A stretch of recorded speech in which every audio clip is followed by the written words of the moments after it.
कुछ दिन पहले भारत और चीन के सैनिकों में झड़प हुई थी, जिसमें भारत के 20 सिपाही शहीद हुए थे, जबकि चीन ने अपना आधिकारिक पुष्टि नहीं की है कि उसके कितने सैनिक शहीद हुए हैं। दोस्तों, हम आपको बता दें, चीन को बड़ा भारी ही नुकसान हुआ है। उसमें चीन के काफ़ी सैनिक मारे गए हैं, तभी उसने अपनी आधिकारिक पुष्टि नहीं की है, क्योंकि चीन को ज़्यादा नुकसान हुआ है। अगर वो अपनी सैनिकों की मरे हुए सैनिकों की संख्या बताता है तो उसकी दुनिया में काफ़ी किरकिरी हो सकती है। भारत चीन सीमा पर क़यामत की उस रात सबसे पहले चीनी सैनिकों ने धोखे से बिहार रेजिमेंट के कमांडिंग ऑफिसर कर्नल बी संतोष बाबू पर वार कर उन्हें मार डाला था। उसके बाद बिहार रेजिमेंट के सैनिकों के सब्र का बांध टूट गया। दरअसल गलवान घाटी की सीमा पर उस वक्त भारतीय सैनिकों की संख्या काफ़ी कम थी।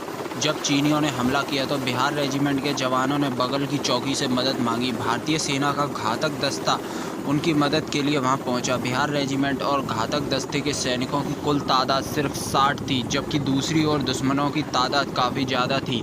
अपने कमांडिंग ऑफिसर की हत्या से बेकाबू हुए बिहार रेजिमेंट के जवानों ने बिना देर किए चीनी सैनिकों पर हमला बोल दिया। फायरिंग करना मना था, लिहाजा प्राचीन युद्ध शैली में पत्थर, डंडा और भाले को हथियार बना लिया गया। बिहार रेजिमेंट के जवानों ने जान की परवाह किए बगैर चीनी सैनिकों पर हमला बोल दिया।